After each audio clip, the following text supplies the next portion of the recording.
সে pregnant, এটা জানে না তো। মনের কথা শর্ট ফিল্মের দ্বিতীয় নম্বর এপিসোড কবে কখন কোন সময় আপলোড করা হবে? গাইস, মনের কথা শর্ট ফিল্মটির দ্বিতীয় নম্বর এপিসোডে কি ঘটতে চলেছে, দ্বিতীয় নম্বর এপিসোডটি সবার আগে কিভাবে দেখবেন, সবকিছু বিস্তারিত সহকারে জানানোর চেষ্টা করবো আজকের এই ছোট্ট ভিডিওটিতে। হ্যালো গাইস, কি অবস্থা সবার? আশা করছি গাইস সবাই অনেক ভালো আছেন, সুস্থ আছেন।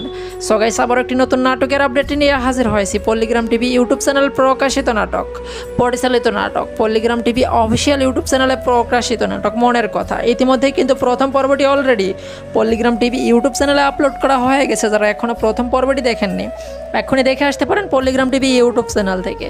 যারা অলরেডি দেখে ফেলেছেন তাদের জন্য গুড নিউজ। গাইস, দ্বিতীয় নম্বর পর্বটি হতে চলেছে অনেক ইন্টারেস্টিং এবং ধামাকা একটি পর্ব। তাই মনের কথা শর্ট ফিল্মটির দ্বিতীয় নম্বর এপিসোডটি মোটেও কেউ মিস করবেন না। আর এই দ্বিতীয় নম্বর এপিসোড সবার আগে দেখতে যেই সিক্রেট টিপসটি আপনাকে কাজে লাগাতে হবে সেটি হচ্ছে অবশ্যই পল্লিগ্রাম টিভি অফিসিয়াল ইউটিউব চ্যানেলটি সাবস্ক্রাইব করে অল নোটিফিকেশন অন করে রাখবেন। তাহলে মনের কথা শর্ট ফিল্মের দ্বিতীয় নম্বর এপিসোড আপলোড হওয়ার সঙ্গে সঙ্গে সবার আগে আপনার কাছে নোটিফিকেশন চলে যাবে। সেখান থেকেই কিন্তু সবার আগে আপনি এসে দ্বিতীয় নম্বর এপিসোডটি দেখে নিতে পারবেন। আর গাইস, এই দ্বিতীয় নম্বর এপিসোড কত তারিখে আপলোড করা হবে?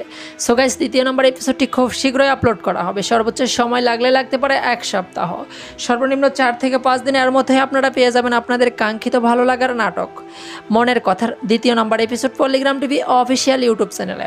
আশা করছি গাইস বিষয়টি বোঝাতে পারছি। সো গাইস, মূলত এই ছিল আজকের ভিডিওটি কেমন লাগলে কমেন্ট করে জানিয়ে দিন। ভালো লাগলে বন্ধুদের মাঝে শেয়ার করতে কিন্তু ভুলবেন না। আর পল্লিগ্রাম টিভি ইউটিউব চ্যানেলের জনপ্রিয় এই নাটকগুলো আপনাদের কাছে কেমন লাগে সেটাও কিন্তু কমেন্ট বক্সে দেখতে চাই। মনের কথা শর্ট ফিল্মটির এই প্রথম পার্টে কার অভিনয় সবচাইতে বেশি ভালো লেগেছে তার নাম কমেন্ট বক্সে লিখুন। সকলের সুস্বাস্থ্য ও দীর্ঘায়ু কামনা করে এখানে বিদায় নিচ্ছি। সবাই ভালো থাকুন, সুস্থ থাকুন, অন্যায় হতে বিরত থাকুন।